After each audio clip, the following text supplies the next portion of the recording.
As we've all become familiar spending so much time at home these days, there is no shortage of stuff to watch on television. But KSL consumer investigator Matt Gephardt found access to those shows can have us paying more than perhaps we bargained for, right, Matt?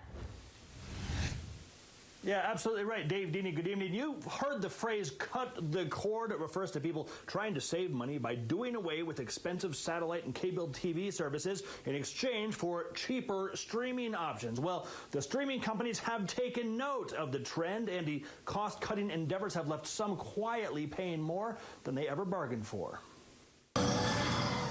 From romance to riddles, happiness to humor, glamour to gore, and whatever exactly the Tiger King was supposed to be, the entertainment industry has had us covered as we've hunkered down.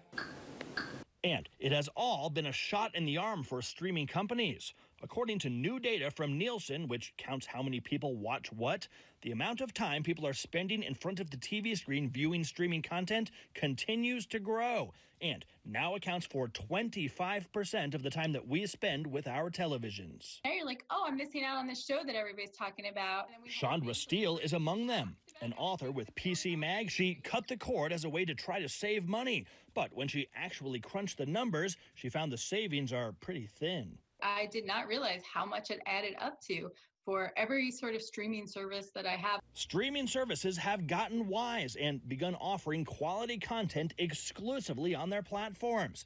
If you want to see Ozark, you got to have Netflix. If you want to watch Baby Yoda, you got to have Disney+. And now even over-the-air companies are getting into that game, with CBS and NBC now producing shows that you have to subscribe to see, or even reclaiming shows from their competitors. No individual service is particularly expensive, but $5 here, $10 there, it adds up quickly. It used to be that, cord cutting was to save you money. And now I'm like, now you're paying more than you do for cable. Yeah, nobody wants to miss out on their favorite shows, it seems. We've reported on the ways that people are tightening their belts during this pandemic in this economy. Well, streaming is not one of them. 25% of households have added streaming service in the past 3 months. Only 2% have cut a streaming service. Given the times, it's easy to see why. Matt, thanks.